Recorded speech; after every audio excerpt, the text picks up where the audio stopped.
नारद जी ने कहा कंस एक युक्ति है, देखो तुम्हारे पास विशाल धनुष है, उस धनुष को तुम प्रदर्शनी में रखो, मेला लगाओ, आयोजन करो,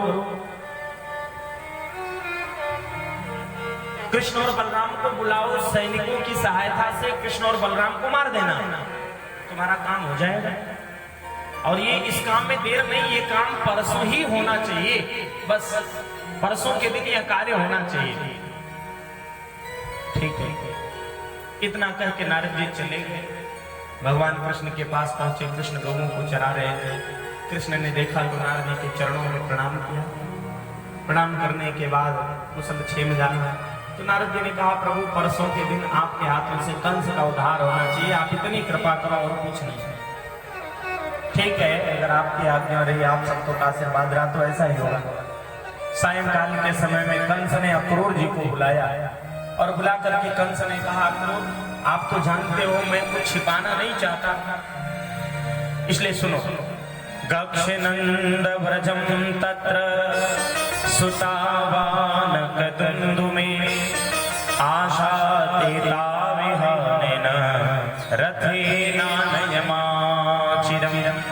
अक्रूर जी आप जाओ वृंदावन और वृंदावन से कृष्ण और बलराम को लेकर के आओ, सैनिकों की सहायता से हम कृष्ण को मार देंगे।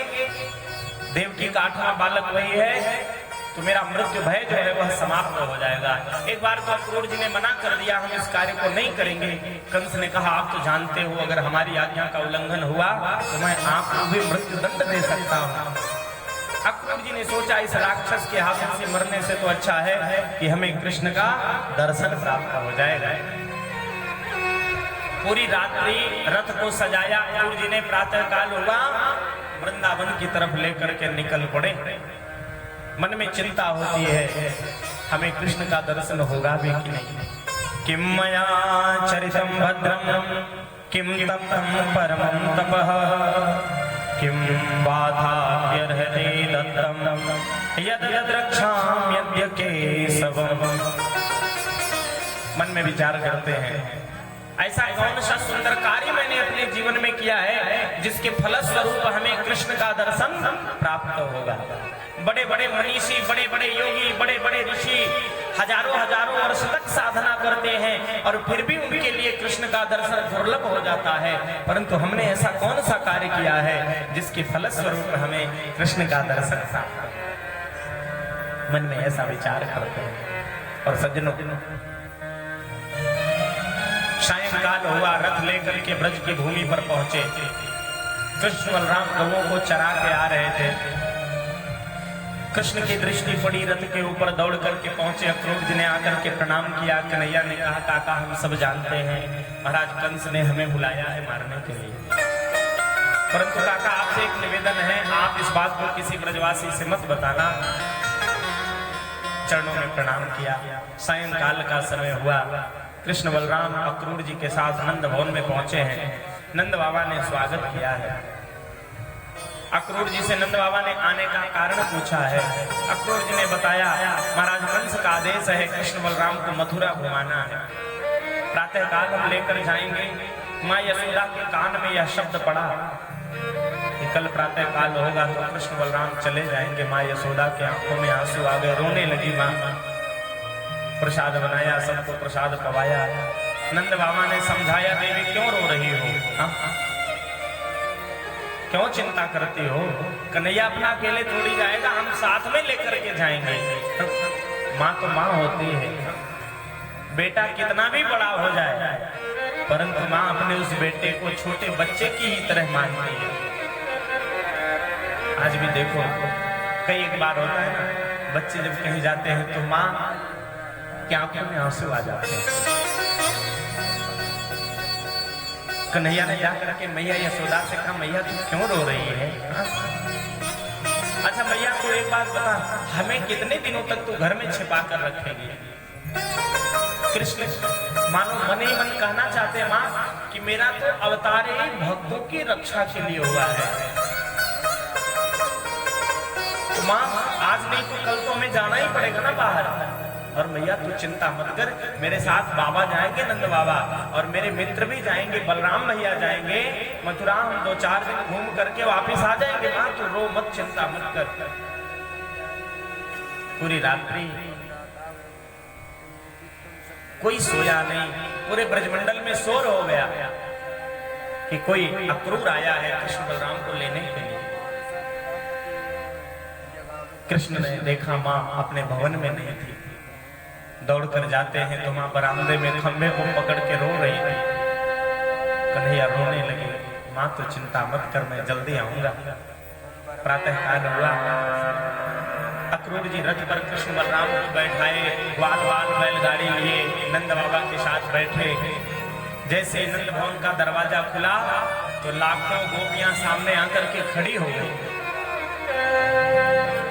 गोपियों ने कहा, गोपाल क्या आप जानते हो हम आपको जाने देंगे? आप हमें छोड़कर जा सकते हो क्या? गोविंद, अगर आपको हमें छोड़ करके जाना था तो आपने हम गोपियों से प्रेम ही क्यों किया? और हमको तो ऐसा लगता है यह विधाता अक्रूर को क्रूर बना करके भेजा है, जो मेरे गोविंद को हमसे दूर करना चाहता है। अहो विधाता न क्वचित् दया संयोज मैत्र्या प्रणेन देहिन तांश्चा कृतार्थं वियुलंक्ष पार्थकं विक्रीडितं तैर्भगचेष्टितं यथा। गोपियों ने विधाता की तरफ हाथ करके देखा और कहा, यह विधाता हमें लगता है आज अक्रूर को क्रूर बना करके भेजा है, जो मेरे गोविंद को हमसे अलग करना चाहता है। गोपियां रथ के सामने आकर के लेट गई। गोविंद आप ऐसे नहीं जा सकते हो, आपका ये रथ हमारे ऊपर से निकलेगा, जिससे आपके सामने ही हमारे यह प्राण निकल जाएं। बस इसके अतिरिक्त आप हमसे दूर नहीं जा सकते हो।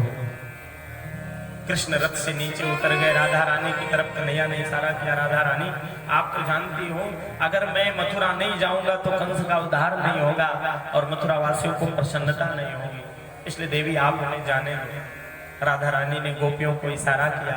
कृष्ण ने गोपियों से कहा, गोपी हम जल्दी आएंगे, आप चिंता मत करो, बस आप तो बस समय का इंतजार करो। कृष्ण बलराम फिर से रथ में बैठे। जैसे रथ थोड़ा सा ही आगे बढ़ा था, अचानक कृष्ण के कान में शब्द पड़े, माँ यशोदा नंद भवन से रोती हुई हाथ में आरती की थाली लेकर के निकली। कन्हैया रथ से नीचे उतर गए। माँ से बोले, माँ तो क्यों रो रही है?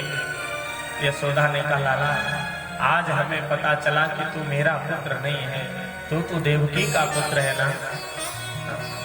कन्हैया तूने इतनी बड़ी बात आज तक हमसे क्यों छिपाई? और लाला तू तो मथुरा में जाने के बाद यह जरूर सोचेगा कि वह माँ यशोदा कितनी निष्ठुर थी, जिसने हमें मटकी फोड़ने के कारण ओखल में बांधा था, तू जरूर सोचेगा। कन्हैया ने कहा, माँ तो ऐसा क्यों बोलती है? अरे माँ जो प्रेम तूने हमें दे दिया, जो आनंद माँ तूने हमें दिया, संसार में वह प्रेम वह आनंद हमें और कोई दे नहीं सकता है। और माँ मैं जल्दी से वापिस आऊंगा।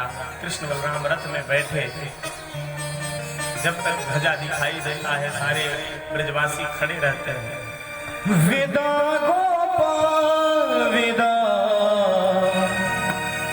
विदा मेरे लाल विदा, तेरे सुख में सुख हमारो, तू नैनन को जिया,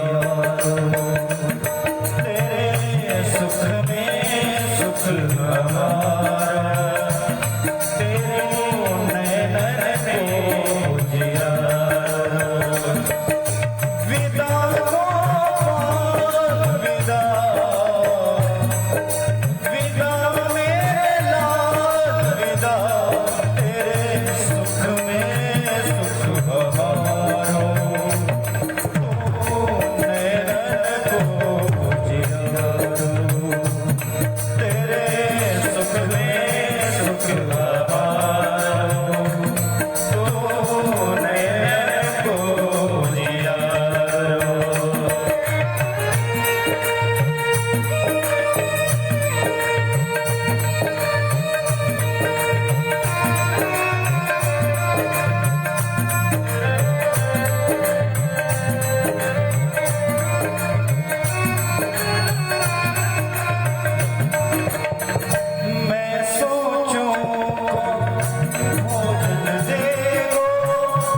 सुख में सुख हमारा, तू नैन को जिया, तेरे सुख में सुख हमारा, तू नैन को जिया।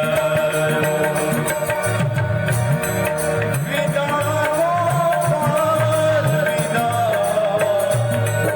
विदा मेरे लाल विदा, तेरे सुख में सुख हमारा, तू नैन को जिया, तेरे सुख में सुख हमारा, तू नैन को जिया, तू नैन को जिया, तू नैन को जिया। सुखदेव जी कहते हैं परीक्षित, आज कृष्ण के जाने के उस गम में पूरे ब्रजवासी रोए हैं। सारे ब्रजवासी दुखी, ब्रज की गौएं रोती हैं, ब्रज के पशु पक्षी रोते हैं। मानो कृष्ण के जाने के बाद उस वृंदावन में कोई है ही नहीं। कृष्ण बलराम नंद बाबा ग्वाल बाल अक्रूर जी के साथ रथ में बैठे वृंदावन से मथुरा की तरफ प्रस्थान किए हैं। जैसे ही मथुरा की सीमा पर पहुंचे हैं तो कृष्ण और बलराम, उससे पूर्व कन्हैया ने अपने दिव्य स्वरूप का दर्शन कराया यमुना जी के अंदर। अक्रूर जी को विश्वास हो गया कि कृष्ण कोई साधारण नहीं, यह तो साक्षात ब्रह्म ही है। मथुरा की सीमा पर कृष्ण बलराम ग्वाल बाल रथ से नीचे उतरे। अक्रूर जी ने गोविंद से कहा, गोविंद आप मेरे घर जरूर आना। कन्हैया ने कहा जरूर आएंगे। अभी तो नहीं काका, परंतु लीला संपन्न करके मैं जरूर आऊंगा। बलराम ने नंद बाबा से कहा, बाबा कन्हैया मथुरा की गलियों में घूमना चाहता है, अगर आप आज्ञा दो तो ले जाऊं। तो नंद बाबा ने कहा, देखो बलराम, हम तो कन्हैया को नहीं जाने देंगे। क्यों? कन्हैया वो दंड है और इसके साथ एक ग्वाल बाल रहेंगे तो और दंडता करेंगे, और महाराज कंस को यह बात बर्दाश्त होगी नहीं। ये ग्वाल बाल जहां रहेंगे तो हाथी घोड़ा पाल की जय कन्हैया लाल की जरूर जयकारा लगाएंगे। और इस मथुरा में कंस के अतिरिक्त किसी और की जय नहीं होनी चाहिए, कंस का यह सख्त निर्देश है। तो एक ग्वाल बाल जाएंगे, जरूर कहीं ना कहीं उधम मचाएंगे, इसलिए मैं जाने नहीं दूंगा। बलराम ने सोचा कन्हैया जाएगा नहीं तो फिर लीला कैसे होगी। बलराम जी ने कहा, नहीं नहीं बाबा, हम तो साथ में रहेंगे, इसलिए कोई चिंता का विषय नहीं, हम रहेंगे साथ, आप मत चिंता करो। बलराम ने जब इस प्रकार से आग्रह किया तो बाबा ने कहा, भैया बलराम, तू जाने के लिए तैयार है और तू अपने ही संरक्षण में इसे ले जाना, और देखना इधर उधर कहीं घूमे ना, कहीं किसी दुकान वाले से झगड़ा वगड़ा ना करे। मेले में बहुत सी दुकानें। अच्छा एक बात और ध्यान देना, लूटने में आगे हो, कहीं लूटना भी मत। ग्वाल वालों की मंडली है, ये अपना वृंदावन नहीं है, लूट लो और निकल जाओ। ये मथुरा है, इसलिए लूटने का तो बिल्कुल विचार भी मत बनाना। कन्हैया ने मन में कहा, बाबा पहले प्रवेश तो करो, फिर बताता हूँ क्या होता है, देखता हूँ कौन रोकता है। बलराम जी के साथ ग्वाल बाल मथुरा की गलियों में प्रवेश किए। जैसे ही पहुंचे तो महाराज मथुरा के लोग अपने अपने घर की अटारियों पे खड़े होकर पुष्प की वर्षा करते हैं कृष्ण और बलराम ग्वाल बालों के ऊपर। कंस ने तो सख्त आदेश दिया था कि कोई स्वागत नहीं करेगा, कोई सम्मान नहीं, परंतु मथुरा के लोगों ने सोचा अगर आज सम्मान नहीं किए तो कभी नहीं सम्मान कर पाएंगे, ऐसा अवसर फिर मिलने वाला नहीं है। पुष्प की वर्षा होने लगी तो ग्वाल बाल छोटे छोटे थे, कन्हैया की अंगुली पकड़ के चल रहे थे। एक ने कहा, भैया ये मथुरा वाले इतने अच्छे अच्छे कपड़े पहने हैं। तो कन्हैया ने विचार किया, इन्हें कपड़े की इच्छा है पहनने की, अच्छे कपड़े। हाँ? बच्चों को तो कपड़े का शौक ज्यादा ही रहता है। हाँ? ग्वाल बालों ने कहा, लाला हमारे कपड़े बड़े पुराने हैं, अच्छा हो जाता तो ठीक रहता। कन्हैया ने कहा, ठीक है भैया, कपड़े की व्यवस्था करता हूं। छोटे से कन्हैया धोबी के यहाँ लेकर पहुंचे, धोबी कपड़े धुल रहा था। ग्वाल बालों से कहा, भैया देखो ये कपड़े अच्छे हैं कि अब ग्वाल बाल तो बड़े प्रसन्न हुए, भैया ऐसा कपड़ा तो नहीं देखा था अभी, बड़ा अच्छा है। कन्हैया ने धोबी से कहा मामा जी राम राम। तो धोबी ने देखा तिरछी नजर से, अरे कौन? कन्हैया तू ही है? हाँ मामा मैं ही हूँ। मथुरा में? हाँ मथुरा से आया हूँ, वृंदावन से आया मथुरा घूमने के लिए। और एक काम करते मामा, क्या? तो बोले ये कपड़े अगर दे देते हम ग्वाल वालों को, घूम के आएंगे फिर वापस दे देंगे आपके कपड़े। तो धोबी ने कहा देखो ये ग्वारिये ये सब कपड़े नहीं पहनते हैं, ये तो कपड़े राजा महाराजा के हैं, इसे राजा महाराजा ही पहन सकते हैं। राजा महाराजा के अतिरिक्त ये कपड़े और कोई नहीं पहनता। तो कन्हैया ने कहा भैया हम भी तो राजा महाराजा के ही लड़के हैं, हा? हम ब्रजवासी हैं, हमारी ठाट बाट किसी से कम थोड़ी है, हम तुमसे कम थोड़ी है। धोबी ने कहा नहीं ये कपड़े हम नहीं देंगे। कन्हैया ने कहा भैया प्रेम से तो मिलेगा नहीं, लूट लो। ग्वाल वालों ने लूटा, खूब लूटा और जो अच्छे अच्छे कपड़े थे महाराज पहन लिया। धोबी ने देखा हाथ में छड़ी लेकर मारने के लिए आया। एक ने कहा भैया जिस हाथ से तूने पूतना को मारा था वही हाथ से धोबी को मार दो। कन्हैया ने एक हाथ घुमा के मारा, धोबी का सर अलग हो गया, धोबी का प्राण हो गया। अब ग्वाल बाल तो छोटे छोटे कपड़े बड़े बड़े चल रहे हैं, तो लग रहा है कि सफाई हो रही है, जमीन तक कपड़े फैले। एक ने कहा भैया ये कपड़े तो बहुत बड़े हैं। कन्हैया ने कहा कपड़े बड़े तो ऐसे हाथ ऊपर करके चलो। अब ग्वाल बाल हाथ ऊपर करके चलने लगे तो दूर से लग रहा कि हैंगर में टांग दिए गए हैं सारे। सो एक भगवान का परम मित्र था, परम सखा था, परम स्नेही था जो दर्जी था। ततस्थो वायकः प्रीतस्तयोर्वेशं कल्पयत् विचित्र वर्णैश्चैराकल्पैरनुरूपतः। भगवान का एक दर्जी था जो परम भक्त था। भगवान उस दर्जी के यहाँ लेकर के गए तो दर्जी ने सारे ग्वाल वालों के कपड़ों को बढ़िया बना दिया, एकदम फिटिंग कर दिया, अच्छे से व्यवस्थित कर दिया कपड़ों को। ग्वाल वालों ने कहा लाला कपड़े की व्यवस्था तो हो गई, अगर गले में एक एक माला पड़ जाए तो और अच्छा रहेगा, एक गले में हार पड़ जाए तो पुष्पों का तो अच्छा रहेगा। तो भगवान का एक परम भक्त था, माली था। ततस्त सुदाम्नो भवनं मालाकारस्य जगमतुः। सुदामा नाम का एक माली था, भगवान उस माली के यहाँ लेकर गए। सुदामा माली ने सभी ग्वाल बालों के गले में एक एक माला अर्पण कर दी। ग्वाल बाल बोले लाला कपड़े की व्यवस्था तो अच्छी हो गई, गले में हार भी हो गया, अगर मस्तक पर तिलक लग जाए तो बड़ा अच्छा रहेगा, चंदन लग जाए। ब्रजवासियों को चंदन बड़ा प्रिय है, कई ब्रजवासी तो पूरे मुंह भर चंदन लगाते हैं। कन्हैया की दृष्टि पड़ी तो एक देवी आ रही थी जो 3 जगह से टेढ़ी थी, हाथ में चंदन का कटोरा लेकर आ रही थी। कन्हैया ने उस देवी को देखा तो पूछा का तुम भरोवे तदुहानुलेपनं कस्यांगने वा कथयस्य साधुनः देहावयोरंगविलेपं श्रेयस्ततस्ते न चिरा भविष्यति। भगवान ने कहा भो सुंदरी ये हाथ में चंदन का कटोरा लेके कहां जा रही हो? 3 जगह से जो टेढ़ी थी, एकदम कुरूप थी, मेरे कन्हैया ने जब सुंदरी करके उसे पुकारा तो उसका मन रूपी मयूर नृत्य करने लगा, नाचने लगा। विचार करिए, मैंने कहा मेरे प्रभु को शरीर के सौंदर्य से प्रेम नहीं है, मेरे कन्हैया को तो हृदय के प्रेम से, हृदय के सौंदर्य से प्रेम है। कन्हैया ने उसे सुंदरी कह के पुकारा और बड़ी प्रसन्न हुई, दौड़ करके कन्हैया के पास आई। गोपाल आपके चरणों में प्रणाम करती हूँ, आपकी बखान तो मैंने खूब सुनी, परंतु आज दर्शन भी हो गया। आपने मेरा परिचय पूछा तो सुनी।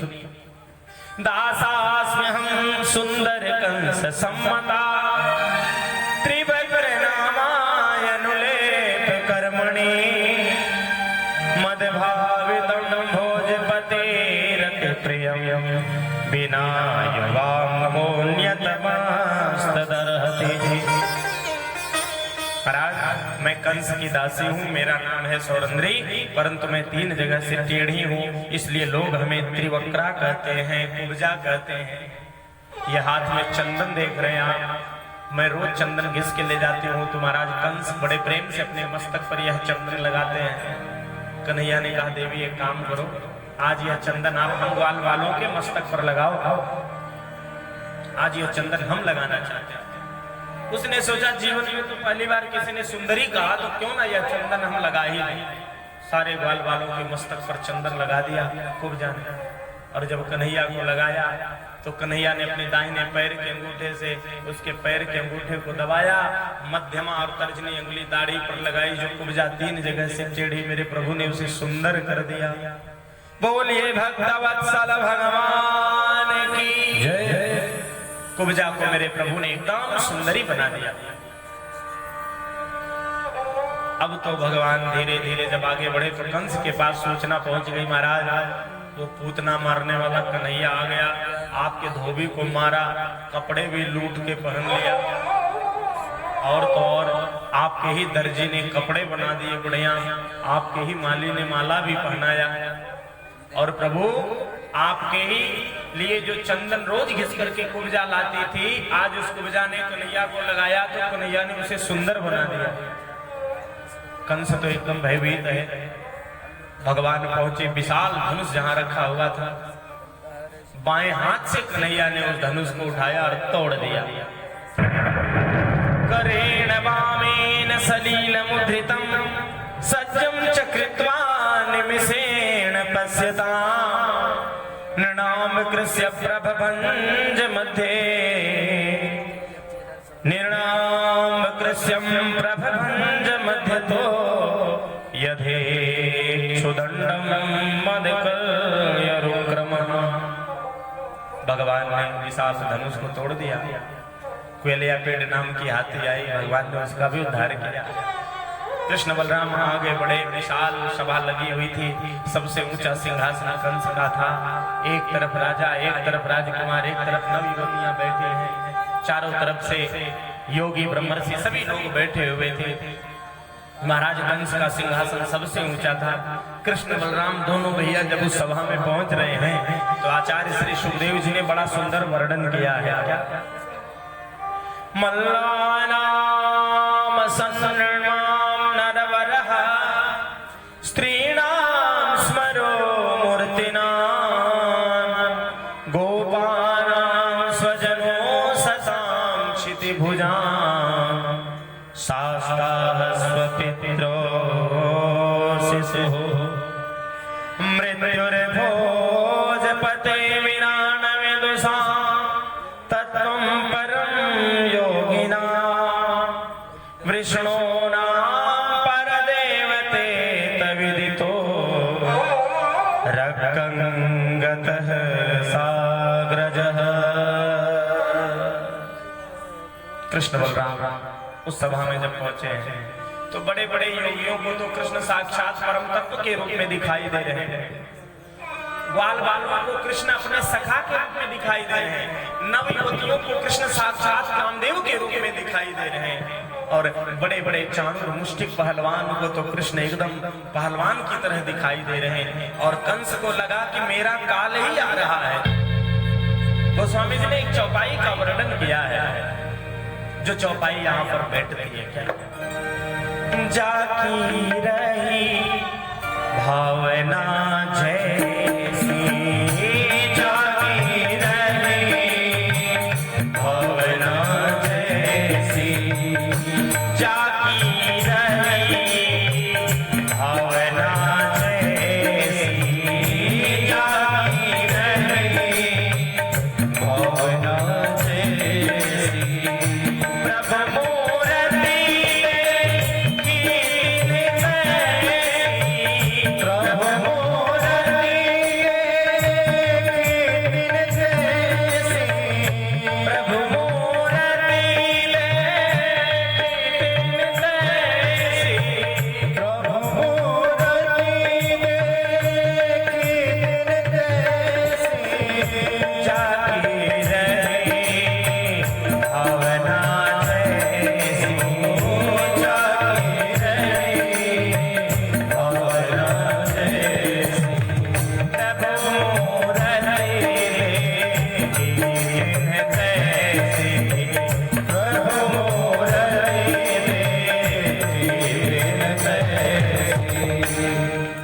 जिसके मन में जो भाव था उस भाव से लोगों ने कृष्ण का दर्शन किया।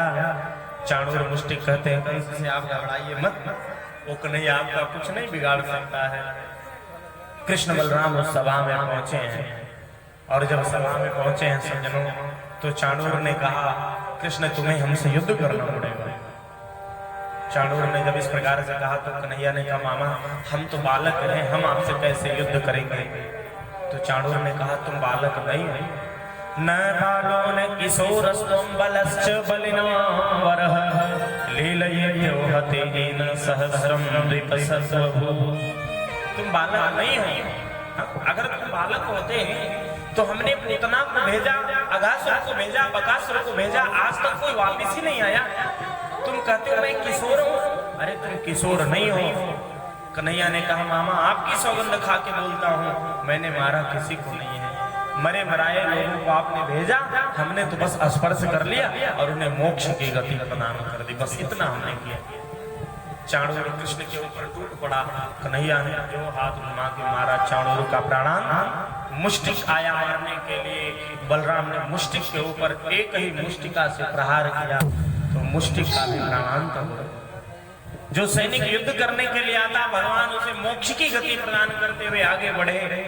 सबसे ऊंचे सिंहासन पर कंस बैठा था, कृष्ण ऊपर पहुंचे हैं, कंस के केस को पकड़े हैं और जब कंस के केस को पकड़कर कृष्ण ने खींचना प्रारंभ किया नीचे, तो कंस चिल्लाता है हमें छोड़ दो कन्हैया। अरे कृष्ण तुम जानते नहीं हो मैं कौन हूं,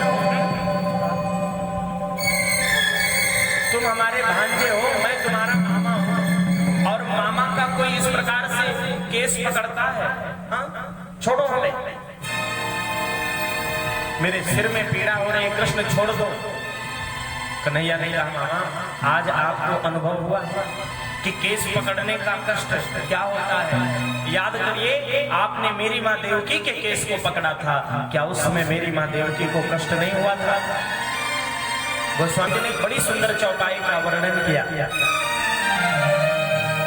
जाके पग नहीं फटी बीमारी, जाके पग नहीं फटी बीमारी, जाके पग नहीं फटी बीमारी, जाके पग नहीं फटी बीमारी, सो कहाँ जाने तेरे पराई, सो कहाँ जाने तेरे पराई, सो कहाँ जाने तेरे पराई, सो कहाँ जाने तेरे पराई।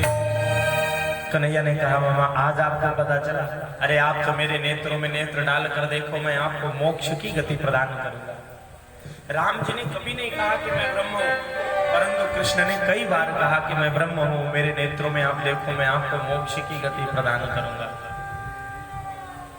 कंस बार बार चिल्लाता है, कृष्ण विशाल ऊंचे सिंहासन से खींचते हुए कंस को नीचे लाते हैं और नीचे लाने के बाद विशाल मैदान में कृष्ण ने अपने बराबर कंस को उठा लिया और सज्जन को उठा करके कृष्ण ने घुमा करके पृथ्वी पर कंस को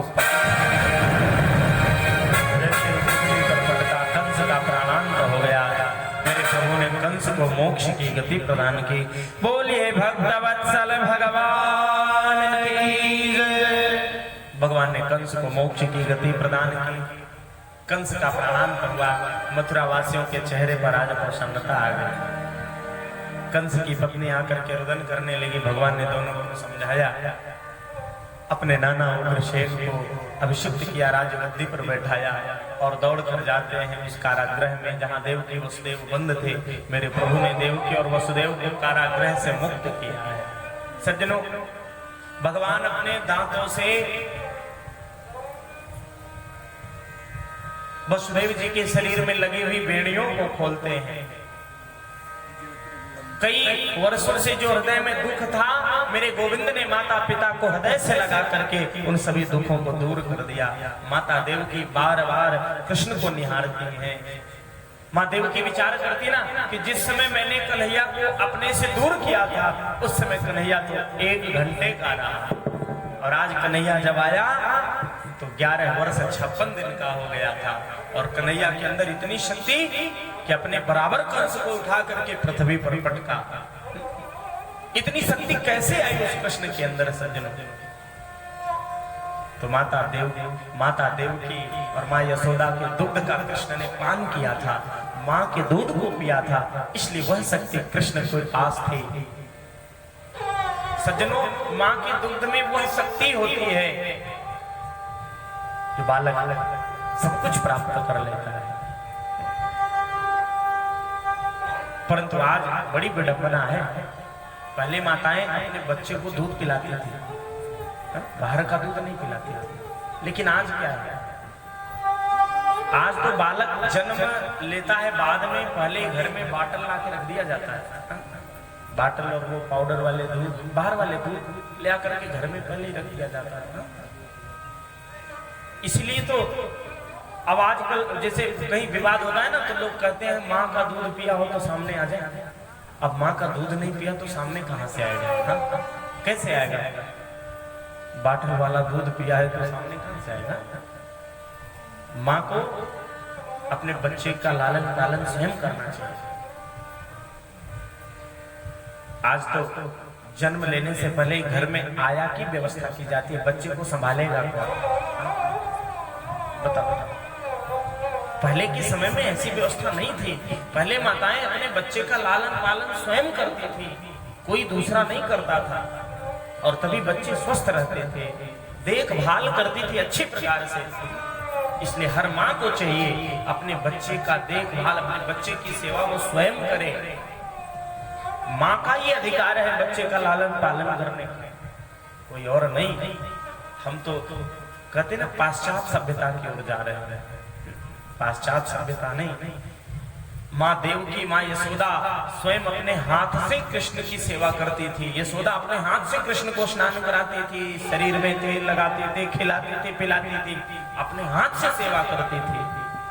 और जब माँ अपने बच्चे की सेवा करती है तभी तो बेटा सेवा करेगा बुढ़ापे में, और नहीं तो अगर बेटे की सेवा आया ने किया तो माता पिता के लिए भी आया ही व्यवस्था हो जाती है। और देखा गया महाराज, आजकल ऐसा देखने को मिलता है, बहू नहीं माँ की सेवा करती है, बेटा नहीं करता है। क्या कारण? कहीं ना कहीं बचपन में हमसे ही गलतियां होती हैं। इसलिए बचपन से हम गलती को सुधारें, बच्चे की सेवा स्वयं करें। माँ यशोदा ने सेवा की थी, देवकी बार बार यशोदा के चरणों में प्रणाम करती। क्यों? क्योंकि आज जब कृष्ण 11 वर्ष 56 दिन बाद वापस आए तो कृष्ण एकदम हिष्ट पुष्ट दिखाई देते थे, दिव्य दिखाई देते। क्यों? क्योंकि माँ यशोदा ने सेवा की थी, किसी दास दासी ने नहीं। माँ देवकी बार बार यशोदा के चरणों में प्रणाम करती। 3-4 दिनों तक नंद बाबा ग्वाल बाल ब्रज में निवास किए। आज नंद बाबा ने कन्हैया से कहा, लाला अब तू चल वृंदावन। तो कन्हैया ने कहा नंद बाबा से, बाबा एक काम करो, आप ग्वाल बालों को लेकर जाओ वृंदावन, मैं कुछ दिन के बाद वापस आऊंगा। मानो नंद बाबा के ऊपर पहाड़ टूट के गिर गया हो, ऐसा दुख हुआ नंद बाबा को। बाबा ने विचार किया ना, आज मैं कन्हैया को, बलराम को अपने साथ नहीं ले जा पा रहा हूँ, जब ब्रजवासी हमसे पूछेंगे तो मैं ब्रजवासियों को क्या जवाब दूंगा कि मैं कृष्ण को केवल ले गया और ला नहीं सका? क्या जवाब दूंगा, कैसे मुख दिखाऊंगा? नंद बाबा रोते हुए ग्वाल बालों को लेकर वृंदावन आ जाते। सारे ब्रजवासी कृष्ण का चिंतन करते हैं। माता देवकी ने कृष्ण का मुंडन संस्कार करवाया, बलराम का मुंडन संस्कार करवाया और यज्ञोपवीत हुआ, सुंदर श्रृंगार किया। सज्जनों, जब तक कृष्ण वृंदावन में थे, गोकुल में थे, तब तक कृष्ण ने कभी हीरे का हार नहीं पहना था, अच्छे वस्त्र नहीं पहने थे। क्यों? क्योंकि कृष्ण के अधिकांश सखा ग्वाल बाल गरीब थे, अच्छे से उनके पास वस्त्र नहीं थे। कृष्ण यही विचार करते थे, अगर मैं ग्वाल बालों के बीच में स्वर्ण के आभूषण पहनूंगा, हीरे के आभूषण पहन के जाऊंगा, अच्छे वस्त्र पहनूंगा, तो यह ग्वाल बाल यही विचार करेंगे कि कन्हैया तो बड़े बाप का बेटा है, उसके ठाट बाटे ही कुछ और हैं। कन्हैया ने ऐसा उन्हें कभी अनुभव नहीं होने दिया। आज इतने दिनों के बाद मैया ने कृष्ण को हार धारण कराया। कृष्ण बड़े प्रेम से धारण किया। कृष्ण का यज्ञोपवीत हुआ, बलराम का यज्ञोपवीत हुआ, तो सांदीपन मुनि के आश्रम में उज्जैन, अवंतिकापुरी उज्जैन में सांदीपन मुनि के आश्रम में कृष्ण बलराम पढ़ने के लिए गए। पूरी शिक्षा को प्राप्त करने के बाद गुरुपुत्र को यमलोक से कृष्ण ने ले आकर के गुरु मां के चरणों में अर्पित किया। गुरुदेव ने दक्षिणा के रूप में कृष्ण से मांगा, जो कृष्ण मैंने आपको विद्या प्रदान की है वह विद्या आप और लोगों को देना, यही मेरे लिए दक्षिणा है। और गुरु मां के लिए कृष्ण यमलोक से गुरुपुत्र को ला करके दिए। कृष्ण की मित्रता गुरुकुल में ही सुदामा जी से हुई थी और कन्हैया ने सुदामा जी से कहा था, सुदामा आप हमसे मिलने के लिए जरूर कभी आना। कृष्ण संपूर्ण विद्याओं को कृष्ण बलराम प्राप्त करके वापिस थोड़े ही समय में मथुरा आ गए हैं। माता देवकी अपने हाथ में प्रसाद लेकर के थाली में सजा करके कृष्ण के पास लेकर के आए। जैसे ही कृष्ण ने माता देवकी के हाथ में थाली में प्रसाद देखा तो कृष्ण को यशोदा की याद आई। कृष्ण रोने लगे। माँ देवकी घबरा गई, कृष्ण रो क्यों रहा है। दौड़ करके वसुदेव जी के पास गई। वसुदेव जी ने कहा, देवी मैं भी नहीं जानता हूँ क्यों रो रहा है, उद्धव जी आए हैं। तो वसुदेव ने उद्धव जी को भेजा है। उद्धव ने जाकर के कृष्ण से पूछा, कृष्ण आपको मेरे इस मथुरा में क्या कष्ट है, क्या दुख है, क्यों रो रहे हो।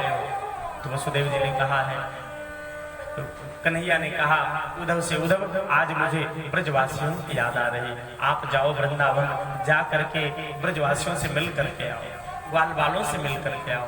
उद्धव ने कहा, कृष्ण क्या कहते हो तुम, मैं बृहस्पति का शिष्य, मैं ज्ञानी हूँ, वे ब्रजवासी ग्वारिये मेरे वेदांत की भाषा क्या जानेंगे। मानो कन्हैया कहना चाहते हैं कि उद्धव आपके इसी अहंकार को तो समाप्त करने के लिए मैं आपको वृंदावन भेज रहा हूँ, एक बार जाओ तो आप सही, फिर तो आपको पता चलेगा कि वे मेरे ग्वाल बाल, वे माँ यशोदा, वे गौएं, वो नंद बाबा कितने ज्ञानी हैं।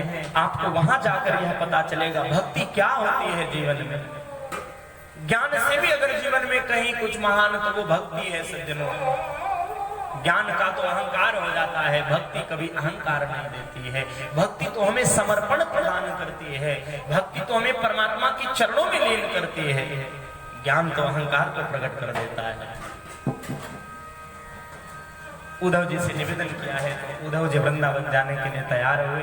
कृष्ण ने उन्हीं पुरानी काली फटी हुई कंबल को लाकर के उद्धव जी को उठाया है और उद्धव जी रथ में बैठे हैं, वृंदावन की तरफ प्रस्थान किए हैं। रथ दूर से आते हुए ग्वाल बालों ने देखा, दौड़ करके पहुंचे हैं। कंबल को हटाया तो उसके अंदर उद्धव बैठा था, कृष्ण नहीं थे। उद्धव जी ने कहा, हम कृष्ण के सखा हैं। ब्रजवासियों ने कहा, वारे कन्हैया, आज कई वर्षों बाद तुम्हें हमारी याद आई तो स्वयं नहीं आया, मित्र को भेजा है, कोई बात नहीं। मेरा कन्हैया ठीक तो है? हाँ भैया कन्हैया तो ठीक है, मुझे नंद भवन में जाना है। उद्धव जी नंद भवन में पहुंचे हैं। वसुदेव नंद बाबा ने स्वागत किया है उद्धव जी का। कन्हैया के कुशल क्षेम को जाना है। और सज्जनों बात कर ही रहे थे नंद बाबा उद्धव से कि माता यशोदा भवन के अंदर से रोती हुई आई। मैया यशोदा ने कहा, बाबा क्यों बोल रहे हो, धीरे बोलो, मेरा कन्हैया पालने में सो रहा, जग जाएगा, सोने दो उसे, रोएगा जगेगा। उद्धव ने कहा, बाबा बात क्या है, कन्हैया तो अपना मथुरा में है। नंद बाबा की आंखों में आंसू आ गए। नंद बाबा ने कहा, उद्धव जानते हो कि जब से कन्हैया वृंदावन से मथुरा गया है ना, तब से यशोदा के आंखों से ये आंसू नहीं बंद हुए। दिन रात केवल रोती है, कृष्ण की ही सेवा करती है और यही विचार करती है कि मेरा वो कन्हैया पालने में सो रहा है। मैया यशोदा के इस अद्भुत भाव को देख करके उद्धव के आंखों में प्रेमाश्रु आ जाता है। उद्धव ने कहा, मैया वो कन्हैया तो अपना मथुरा में रह रहा है। भैया यशोदा ने कहा, मेरा कन्हैया तो मेरे पालने में सो रहा है। पूरी रात्रि कृष्ण का चिंतन करते हैं नंद बाबा उद्धव। उद्धव जी ने नंद बाबा से पूछा, बाबा एक बात बताओ, क्या आपको कृष्ण की याद नहीं आती क्या? नंद बाबा ने कहा, उद्धव क्या बात करते हो, उस कन्हैया को कोई भूल सकता है क्या? जिसने हमें यह सुंदर जीवन दिया, जिसने हमें मानव शरीर दिया, जिसने हमें आनंद दिया, जिस कन्हैया ने उस काली अनाज से हम ब्रजवासियों के प्राणों की रक्षा की, इंद्र के कोप से हमारे प्राणों की रक्षा की, उस कन्हैया को संसार का कौन सा जीव भूल सकता है? वह तो अभागा ही होगा जो कृष्ण को भूल जाए। पूरी रात्रि नंद बाबा उद्धव कृष्ण का चिंतन किए। प्रातः काल जब हुआ तो नंद बाबा उद्धव को लेकर यमुना जी में स्नान करवाते हैं, और यमुना से स्नान करके जब वापस आते हैं तो नंद बाबा ने उद्धव से कहा, उद्धव जानते हो ये जो देवियों का तुम्हें समूह दिखाई दे रहा ना उस वृक्ष के नीचे, ये सारी की सारी गोपियां हैं, और सबसे मध्य में जो दिव्य कांति जिसके मस्तक पर दिव्य तेज आभा प्रकट है वह देवी भगवती राधा रानी है।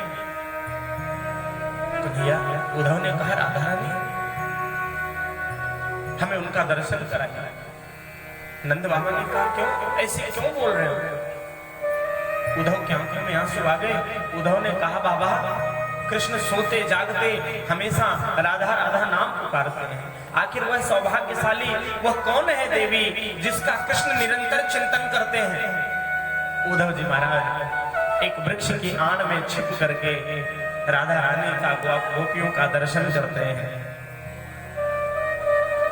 थोड़ी देर के बाद एक गोपी आई, उसने दौड़ करके कहा, राधा रानी के चरणों में प्रणाम किया और कहा, हमें कृष्ण का दर्शन प्राप्त हुआ।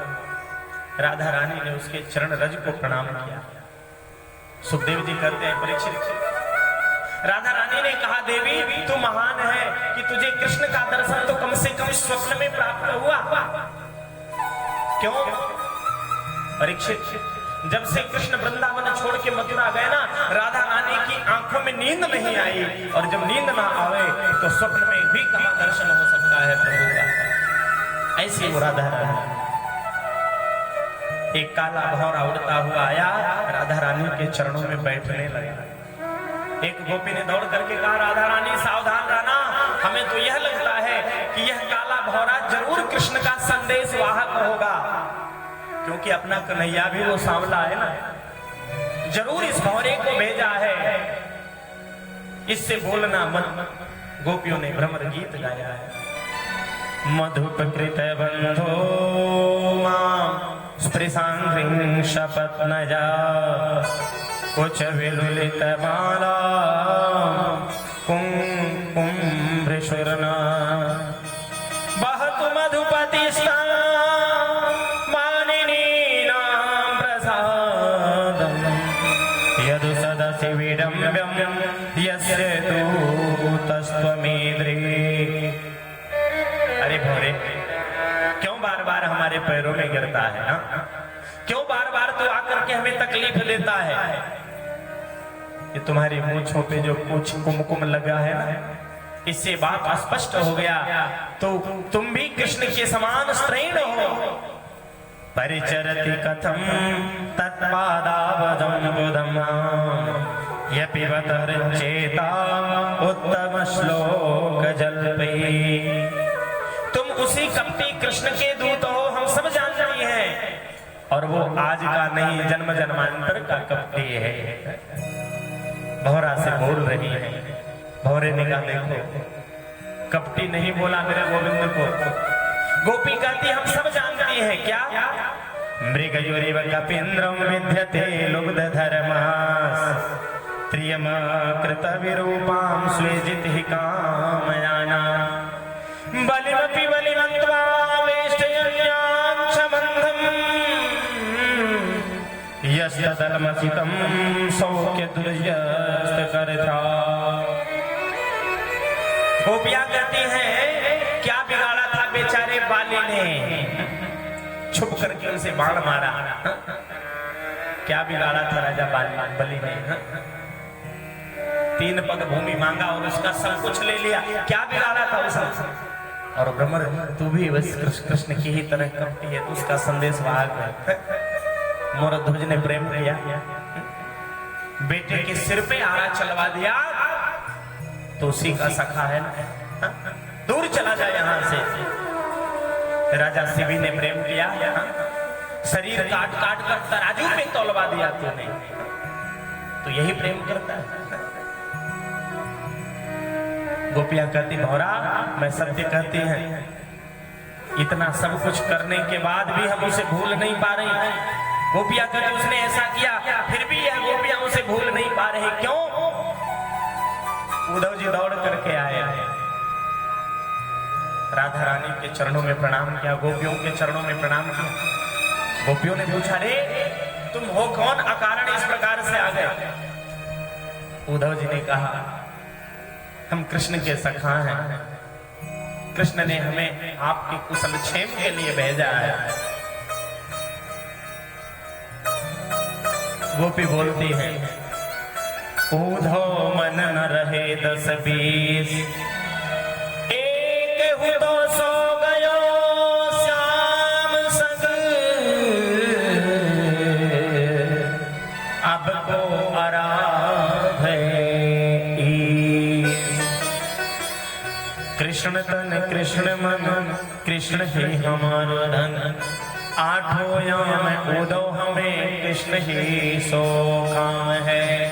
कि उद्धव कृष्ण के अतिरिक्त हमारा इस जीवन में अब कोई है नहीं, और अगर कृष्ण को हमारी याद आई तो स्वयं नहीं आया तो उद्धव जाकर के उस कन्हैया से कहना कि ये गोपियां उससे मिलने नहीं जाएंगी, जब उसकी इच्छा होगी तब वो हमसे मिलने आए, क्योंकि वह कह के गया था मैं परसों आऊंगा, आज बरसों बीत गए वह मिलने नहीं आया। क्या वही सच्चा प्रेम करता है? उद्धव जी ने ब्रजरज उठाया, अपने मस्तक पर धारण कर लिया और कहा हे गोविंद अगर मेरा अगला जन्म मानव के रूप में हो तो ब्रज में भेजना, और मानव न बना पाना तो ब्रज में वृक्ष बना देना, और हे गोविंद अगर वृक्ष न बना पाना तो घास बना देना, और हे गोविंद अगर यह उद्धव घास भी बनने लायक ना हो तो उसे ब्रजरज बना देना। इन महान गोपियों के चरण मेरे ऊपर पड़ जाएंगे तो मेरा जीवन धन्य हो जाएगा। यह उद्धव का अद्भुत भाव था। उद्धव ने कहा चिंता मत करो, कृष्ण दर्शन जरूर देंगे, हम कृष्ण को लेकर के आएंगे, तुम्हें दर्शन जरूर मिलेगा कृष्ण का। गोपियों ने कहा उद्धव कृष्ण से इतना जरूर कहना, मथुरा से वृंदावन की दूरी ज्यादा नहीं है, यह गोपियां चाहे तो दिन भर में दर्शन करके कृष्ण का आ सकती हैं, परंतु उस कन्हैया से कहना ये गोपियां कृष्ण से मिलने वृंदावन से मथुरा नहीं जाएंगे। क्यों? क्योंकि वह वादा करके गया मैं परसों आऊंगा, आज बरसों बीत गए वह आया नहीं है। उद्धव जी महाराज की आंखों में प्रेमांसु आ गए। जो उद्धव 2-4 दिन के लिए गए थे वृंदावन, आज वह उद्धव 6 महीने बाद वापस लौटे। कृष्ण के पास गए, चरणों में प्रणाम किया, कृष्ण के भवन में जाकर कहा कृष्ण आप तो बहुत बड़े धोखेबाज हो। क्यों? जो ब्रजवासी जो ग्वाल वाल जो गौएं निरंतर आपको याद करती हैं, आप हो जो उन्हें छोड़ के चले आए, जो आपके अतिरिक्त जिन गोपियों ने किसी को नहीं जाना, ब्रजवासियों ने किसी को नहीं याद किया, आप उन्हें क्यों नहीं दर्शन दिए? आप धोखेबाज हो। उद्धव ने कहा इस प्रकार से तो कन्हैया ने कहा भैया एक काम करो मित्र, अपनी आंखों को तो बंद करो, अपने नेत्र तो बंद करो। जैसे ही उद्धव ने अपने नेत्र बंद किया तो उद्धव ने क्या देखा? गोपियों के पास कृष्ण, राधा रानी के पास कृष्ण, गौओं के पास कृष्ण, माँ यशोदा के पास कृष्ण, ब्रज के प्रत्येक गलियों में कृष्ण ही कृष्ण दिखाई देते हैं। उद्धव का नेत्र खुला तो कृष्ण के चरणों को पकड़ लिया और कहा गोविंद आप तो कृपा के सागर हो। कन्हैया ने कहा उद्धव तुम जानते हो क्या? अरे जो ब्रजवासी हमारे अतिरिक्त संसार में किसी को नहीं जानते, क्या मैं उन्हें कभी अपने से दूर कर सकता? ऐसा संभव नहीं है। मैं तो निरंतर ब्रजवासियों के पास ही रहता हूँ। उद्धव के मन में बड़ी प्रसन्नता हुई। उद्धव ने कहा प्रभु आप तो कृपा के सागर हो। तस्मा ज्योतिर्भवे तेसो श्री राधा माधव रूपकम। एक ही ज्योति नीचे से ऊपर चली और 2 रूपों में परिणित हो गई, उसे हम राधा और माधव कहते हैं। राधा कृष्ण से अलग नहीं है, शरीर 2 है, प्राण एक है, आत्मा एक है। उद्धव जी ने भगवान के चरणों में प्रणाम किया है। उद्धव जी को अद्भुत ज्ञान का उपदेश दिया है। जो निर्गुण ब्रह्म के उपासक थे वो सगुण ब्रह्म के चरणों में लीन हो जाते हैं। उद्धव को भक्ति का सर्वांग दर्शन कराया है। इसके पश्चात मेरे कन्हैया कुब्जा के घर आए, अक्रूर जी के घर गए हैं, बड़ा आनंद मिला है। श्रीमद् भागवत महापुराण के दसम स्कंद के उत्तरार्ध में वर्णन किया है। कंस की दो पत्नियां हैं, अस्ति और प्राप्ति। देखो, कंस कोई और नहीं है सज्जनों, अभिमानी जीव ही कंस है। अभिमानी जीव ही सज्जनों कंस है। और हर अभिमानी जीव रूपी कंस की दो पत्नियां होती हैं। क्या? एक अस्ति और दूसरी प्राप्ति। अस्ति माने है, ध्यान देना, अभिमानी जीव कंस और हर अभिमानी कंस रूपी जीव की दो पत्नियां अस्ति और प्राप्ति। अस्ति माने है, सब कुछ है, फिर भी प्राप्ति की इच्छा है। विषय से, वासना से हृदय दूर नहीं होता है। हाँ? अस्ति है और फिर भी प्राप्ति की इच्छा रखता है। यही कंस की दो पत्नियां हैं, अस्ति और प्राप्ति। कंस की मृत्यु हो गई तो अस्ति और प्राप्ति जरासंध से जाकर शिकायत की। जरासंध ने 23 अक्षौहिणी सेना लेकर के मथुरा पर चढ़ाई किया है। जरासंध ने अकेले 23 अक्षौहिणी सेना लेकर मथुरा पर एक बार नहीं, 2 बार नहीं, 17 बार आक्रमण किया है। कालेव नाम का राक्षस आया, प्रभु ने मुचकुंद के द्वारा भस्म कराया। प्रभु ने 17 बार जरासंध को पराजित किया। 8वीं बार जब जरासंध युद्ध करने के लिए आया सज्जनों, तो ब्राह्मणों को अनुष्ठान में बैठा दिया और कहा कि अगर इस बार हमने कृष्ण को पराजित नहीं किया युद्ध में तो मैं आप सभी ब्राह्मणों को मृत्यु दंड दे दूंगा। सारे ब्राह्मणों ने कृष्ण को याद किया और कहा, गोपाल हमारा प्राण संकट में है, आप तो हमारी रक्षा करो। हाँ? आप हमारी रक्षा करो। कन्हैया ने कहा बलराम भैया से, भैया देखो इस बार हम जरासंध से युद्ध नहीं करेंगे। क्यों? बलराम ने कहा, कन्हैया अगर हम रण छोड़ के जाएंगे दुनिया क्या कहेगी? कोई बात नहीं भैया, हम छोड़ के नहीं जाएंगे इस बार। कन्हैया ने कहा, भैया लेकिन ब्राह्मणों के प्राणों की रक्षा तो करनी है। बलराम जी ने कहा, कहाँ चलेंगे, किस स्थान पे चलेंगे? तो कन्हैया ने रात्रि के समय में विश्वकर्मा जी को आदेश दिया और कहा, जाओ समुद्र के मध्य में एक पुरी का निर्माण कर दो, जिस पुरी का नाम है द्वारिकापुरी। कन्हैया ने द्वारिकापुरी का निर्माण कराया रात्रि में और सोते हुए यदुवंशियों को मथुरा से द्वारिकापुरी में पहुंचा दिया।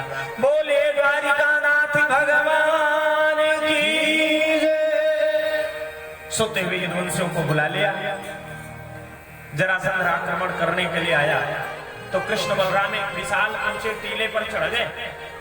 ऊंचे टीले पर जब चढ़े तो जरासंध ने चारों तरफ से घेरा और आग लगवा दिया। कृष्ण बलराम अंतर ध्यान हुए, पहुंच गए द्वारिकापुरी में।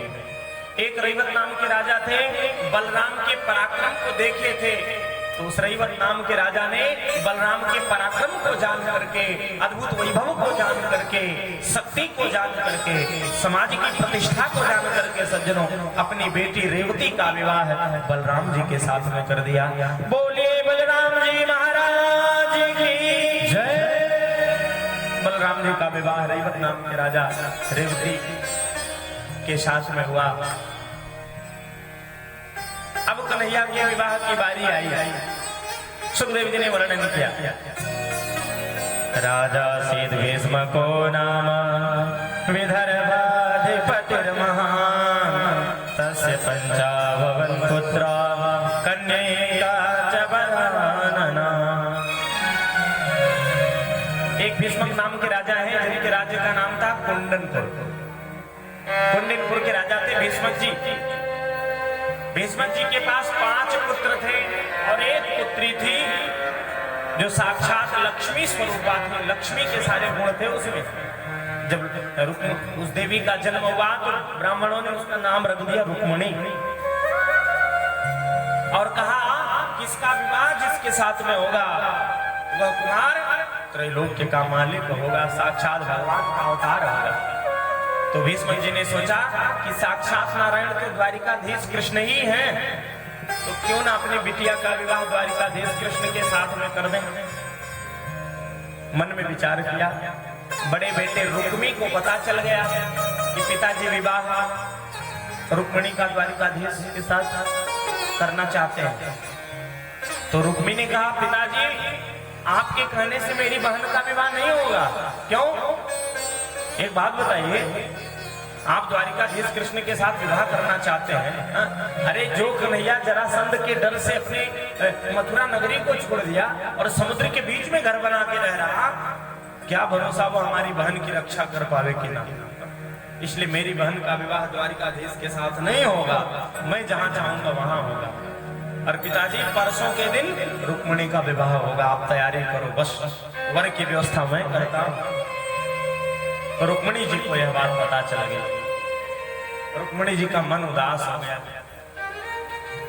तो पूछा क्या करें? तो लोगों ने, किसी ने सलाह दिया, एक काम करो, एक पत्र लिख करके द्वारिकाधीश कृष्ण के पास भेजो। पत्र का समय था। देवी रुक्मिणी ने पत्र लिखा 7 श्लोकों में, और 7 श्लोकों में पत्र लिख करके पंडित जी के द्वारा पत्र द्वारिकापुरी में भेजा। और ब्राह्मण देवता पत्र लेकर के जब द्वारिका में पहुंचे तो भगवान की सभा लगी हुई थी। भगवान ने कहा, ब्राह्मण देवता आपका स्वागत है, बात क्या है? तो प्रभु आपके लिए एक संदेश लेकर के आया हूं। क्या? प्रभु ये गोपनीय है। भगवान ने कहा, नहीं नहीं, आप तो जो भी बात हो बता दो। तो देवी रुक्मिणी ने पत्र में लिखा, श्रीमद् भागवत महापुराण के 10वें स्कंद के 52वें अध्याय के 38वें श्लोक में देवी रुक्मिणी ने कहा, हे गोविंद, श्रुत्वा गुणान् भुवन सुंदर शृण्वतां ते निर्विश्य कर्ण विवरैर्हरतोऽङ्गतापम् रूपं दृशादृशमथे मखिलार्थलाभम् त्वय्यच्युतादृशति चित्रपपरपं मे। हे गोविंद, मैंने आपको देखा तो नहीं है। देवी रुक्मिणी ने पत्र में लिखा, गोविंद मैंने आपको देखा नहीं है, परंतु श्रुत्वा गुणा, मैंने आपके गुणों को सुना है। और हे गोविंद, संसार में ऐसी कौन देवी होगी जो आपके गुणों को सुनने के बाद आपको प्राप्त ना करना चाहती हो? तो गोविंद मैंने आपके गुणों को सुना है, इसलिए मैं आपसे विवाह करना चाहती हूँ। संतों के द्वारा, ब्राह्मणों के द्वारा मैंने आपकी खूब महिमा सुनी है, इसलिए हे गोविंद मैं आपसे विवाह करना चाहती हूँ। कहा, आप सोचते होंगे ऐसी कौन देवी है ना जिसको मैं जानता ही नहीं। का तुम मुकुंद महते कुलशील रूप विद्या वयो द्रविणामभिरात्म तुल्यम धीरापतिं कुलवतीं न विरणेत कन्या काले नृसिंह नरलोक मनोभिरामम्। ऐसी कौन सी नारी है जो एक बार आपकी झांकी को देख ले और आपको प्राप्त न करना चाहे? और हे गोविंद, जो वस्तु सिंह को मिलनी चाहिए अगर उसे सियार लेके जाए तो यह ठीक नहीं है। तो गोविंद मैं तो आपसे ही विवाह करना चाहती हूँ, और अगर आपसे मेरा विवाह नहीं हुआ तो मैं अपने शरीर को त्याग दूंगी। अंत है पुरांत चरते निहत्य बंधु स्वामद्वहे कथिमिथे प्रवदाप्यपायम् पूर्वे दुरस्तु महती कुलदेवी जाता यस्य बहिर्नववधू गिरिजामुपेया। हे गोविंद, विवाह से एक दिन पहले हमारे यहाँ कन्या माँ कात्यायनी के मंदिर में पूजन करने के लिए आती है। तो कल मैं पूजन करने आऊंगी, आप वहीं आना, मेरा हरण कर लेना वहीं से, फिर विवाह हो जाएगा आपसे। पंडित जी ने संदेशा दिया, जाने लगे तो कन्हैया ने कहा, पंडित जी रुक जाओ इस टाइम, और सुबह अपने साथ लेकर चलेंगे। सुबह हुआ तो कन्हैया ने रात्रि में रथ सजाया, पंडित जी को प्रातःकाल रथ में बिठाया, घोड़े की लगाम हाथ में पकड़ी, और जैसे ही चलने के लिए आगे बढ़े, सामने बलराम भैया आगे घोड़े पे खड़े। अब बलराम ने पूछा, कन्हैया ये तू सज धज के कहाँ जा रहा है? अब कन्हैया शर्माने लगे। बड़े भैया से कैसे बोले कि रुक्मिणी का हरण करने जा रहे हैं? बड़े भैया हैं, ऐसे तो बोल नहीं सकते बड़े भैया। तो बलराम ने कहा कन्हैया मैं समझ गया, अब तो बड़ा हो गया, तेरा भी विवाह होना चाहिए। तो कुंदनपुर जा रहा है ना, तू अकेले मत जा, क्योंकि वहां पर शिशुपाल जैसे आतताई भी आए होंगे ना, तो युद्ध भी करना पड़ सकता है। तो तू रुक्मिणी को संभालेगा कि युद्ध करेगा? इसलिए लाला तू थोड़ी देर रुक, मैं सेना तैयार कर लूं, साथ में चलता हूं। बलराम जी ने सुंदर सेना तैयार की और कृष्ण बलराम रथ में बैठे और कुंदनपुर की तरफ प्रस्थान किए हैं। इधर देवी रुक्मिणी मां कात्यायनी के मंदिर में पहुंची हैं। 20,000 सैनिक लगे हुए हैं। कृष्ण बलराम रथ में बैठे और मंदिर मां कात्यायनी के मंदिर के समीप पहुंचे। 21,000 सैनिकों ने जब कृष्ण के उस दिव्य स्वरूप को देखा तो कहते भैया इतना सुंदर लड़का तो हमने आज तक नहीं देखा। भूल गए कि हम रुक्मिणी की रक्षा के लिए यहाँ नियुक्त हुए। कृष्ण धीरे धीरे रथ से नीचे उतरे और मां कात्यायनी के मंदिर में जाने लगे। इधर देवी रुक्मिणी मां कात्यायनी के मंदिर में पूजन कर रही। क्या नमस्ते त्वाम के भीक्षणम स्वसतान युतां शिवां भूयादिर में भगवान कृष्ण तदनुमोदय। मां कात्यायनी का पूजन कर रही रुक्मिणी। मां कात्यायनी ने आशीर्वाद दिया, मन जाहि राजो मिलहि सोबर सहज सुंदर सावरो। मन जाहि राजो मिलहि सोबर सहज सुंदर सावरो। करुणा निधान सुजान शील, करुणा निधान सुजान शील, स्नेह जानत राम रो, स्नेह जानत राम रो। मन जाहि राजो मिलहि सोबर सहज सुंदर सावरो, सहज सुंदर सावरो, सहज सुंदर सावरो। मां कात्यायनी ने आशीर्वाद दिया। भगवान कृष्ण मंदिर के अंदर पहुंचे। रुक्मिणी का नेत्र खुला तो द्वारिकाधीश कृष्ण का दर्शन किया। बोलिए द्वारिकाधीश भगवान की। देवी रुक्मिणी ने भगवान कृष्ण के गले में वरमाला अर्पण कर दी। कृष्ण ने रुक्मिणी के हाथ को पकड़ा और मंदिर से बाहर आने लगे। एक सैनिक देखता है, कहता है भैया इतनी सुंदर जोड़ी तो हमने नहीं देखी। एक ने कहा भैया ये देखो ना, इसने जो पीतांबरी पहनी है कितनी सुंदर चमक रही। अरे भैया पीतांबरी क्या, पैरों में जो पादुका है देखो उसमें हीरे लगे हुए। एक ने कहा भैया मस्तक पर जो मुकुट है वो तो साक्षात सूर्य भगवान की तरह चमक रहा है। भूल गए कि हम तो रक्षा के लिए नियुक्त हुए थे, याद नहीं था। देवी रुक्मिणी के हाथ को गोविंद पकड़े और बाहर आने लगे। एक ने कहा भैया बड़ी सुंदर जोड़ी है, भगवान ने बड़ी सुंदर जोड़ी बनाई है। रुक्मिणी को कन्हैया ने रथ में बिठा लिया। अब जब रथ में बिठा लिया ना, कन्हैया 9 2 11 हो गए तो एक बोलता भैया ले गया ले गया। अरे क्या हुआ? अरे भैया जिसकी हम सुरक्षा में खड़े थे उसका तो हरण हो गया। रुक्मिणी के पास सूचना पहुंच गई तो रुक्मिणी बहुत बड़ी सेना लेकर युद्ध करने के लिए आया। अब कन्हैया ने तो रुक्मिणी को पकड़ लिया मारने के लिए। बलराम भैया बीच में आ गए। बलराम भैया ने कहा कन्हैया से क्या कर रहे हो? अभी तो नई नई रिश्तेदारी हुई और साले साहब को अभी से पिटाई करना शुरू कर दी। अरे छोड़ दो कन्हैया, ये अपना रिश्तेदार है, इसे मारो मत। फिर जाकर के किसी प्रकार से युद्ध शांत हुआ। भीष्म जी ने आकर के कहा बेटा जब ये अपनी बेटी रुक्मिणी छोटी थी ना, उसी समय ब्राह्मणों ने कहा था कि इसका विवाह साक्षात नारायण के गुणों वाला बालक होगा, उसके साथ होगा। तो कृष्ण साक्षात नारायण है, इसलिए उनका विवाह हो जाने दो रुक्मिणी। फिर बड़ी सुंदर भगवान बारात लेकर के आते हैं और फिर विवाह का कार्यक्रम होता है। आइए हम सभी लोगों के मध्य द्वारिकाधीश कृष्ण आ रहे हैं, बड़े भाव से भगवान का स्वागत करेंगे।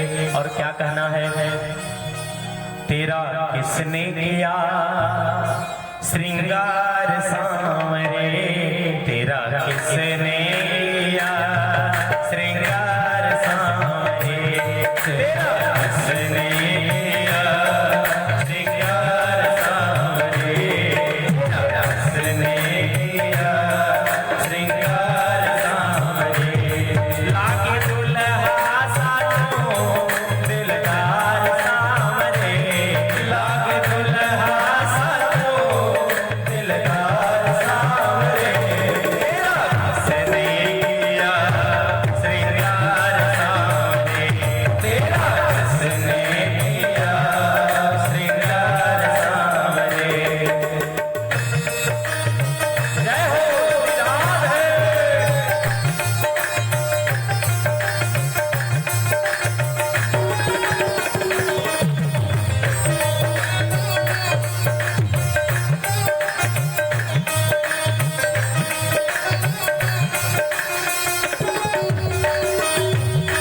मस्तक पर मलयार चंदन केसर तिलक लगाया, केसर तिलक लगाया, मस्तक पर मलयार चंदन केसर तिलक लगाया, केसर तिलक लगाया, मोर मुकुट कानों में कुंडल, मोर मुकुट कानों में कुंडल, चित्र बहुत बरसाया, अरे महवतार दरबार सामने, अरे महवतार दरबार सामने, तेरा किसने किया श्रृंगार सांवरे,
भजन बोलिए।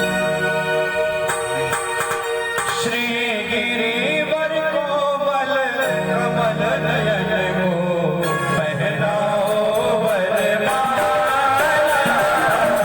पहनाओ वरमाला। श्री गिरिवर कोमल कमल नयन को पहनाओ वरमाला, पहनाओ वरमाला। स्वर्णिम अवसर विरही हाय माला, पहनाओ वरमाला।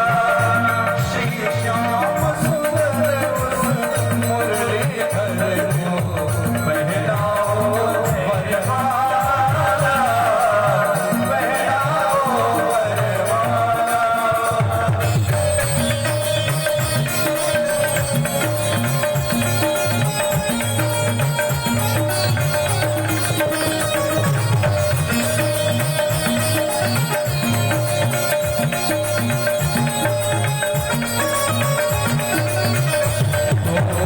चार चरण चलते चलते श्री नटवर तक ऐसे पहुँचे।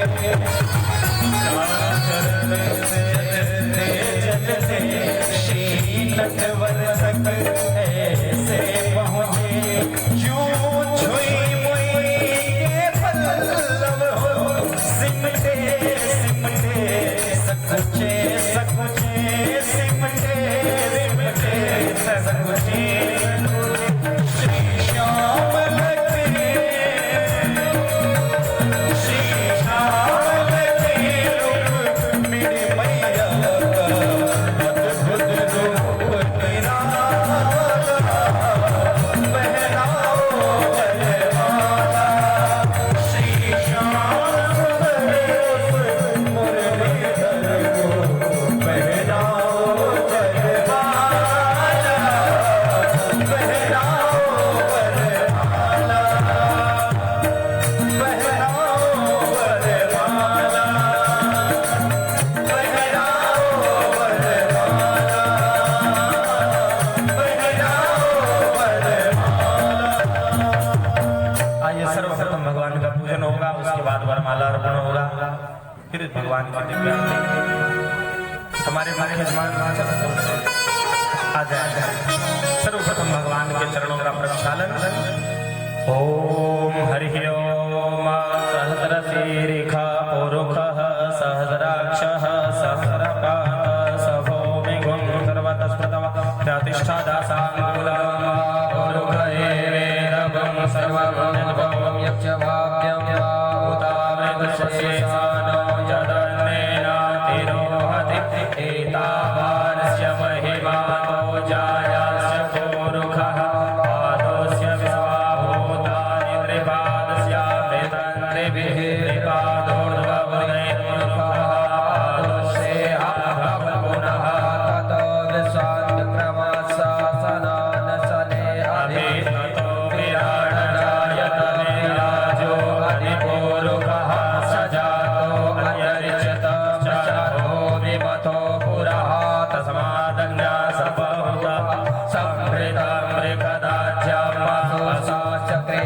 वायव्यानारण्यां ये तस्मादज्ञासबहुतः परिचः सामान्य जगनेरे छन्दा पुंसि जगनेरे तस्माद् यजुस्तस्मादजायत तस्मादस्वा अजायन्त एकेचो भजादतः गावो हजगनेरे तस्मात् तस्माज्जात अजावयः तं यज्ञं वने प्रोक्षन् पुरुषं जातमग्रतः तेन देव अयजन्त साध्यानि सदस्य ये यतोरुर्गं व्यदधो तदा व्यकल्पयन् मुखं किं स्यासीत् किं बाहु किमोरोपादा उच्यते ब्राह्मणोऽस्य मुखमासीर्बाहो राजन्यः कृतः ओरो तदस्य वैश्यः प्रजागुं शूद्रो अजायत चन्द्रमा मनसो जाशिशोः सूर्यो अजायत शूद्रार्वायुष्य प्राणस्य मुखाद् शेषोर्द्योः समवर्तत पृथिव्याम्भो निर्दिशः श्रोत्रात् तथा लोका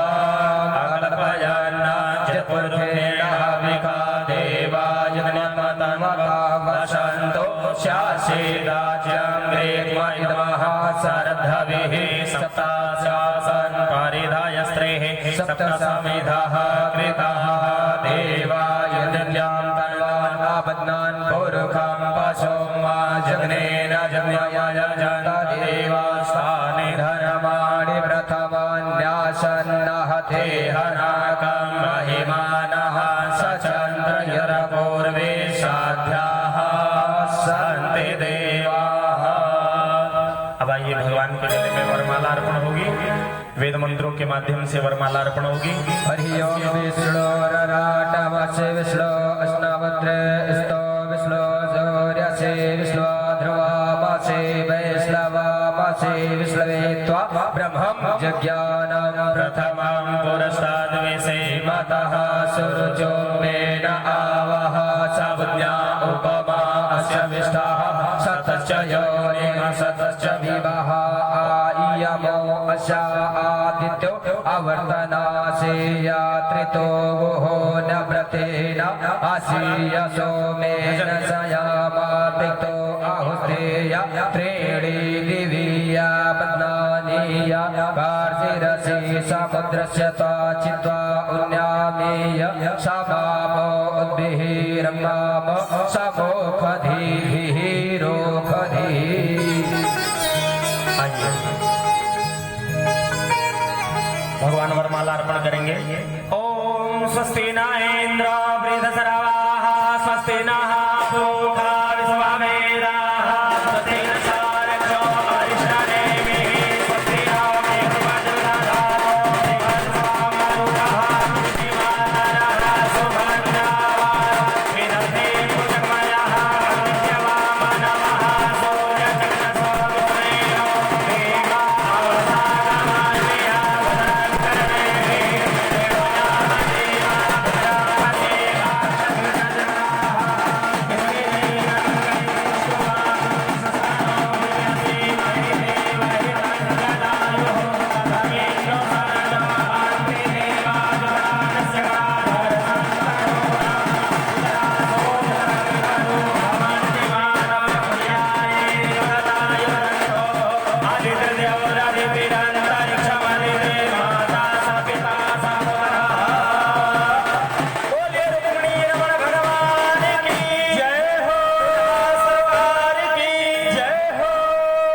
किसकी शादी है? आज भगवान की शादी है। तो जिन भी भक्तों को भगवान के चरणों में प्रणाम करना है बारी बारी से आएंगे, प्रणाम करके और पुनः अपने स्थान पर बैठ जाएंगे। बस 5 मिनट का समय है, इसके बाद आरती होगी, प्रसाद वितरण होगा।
अपने अपने स्थान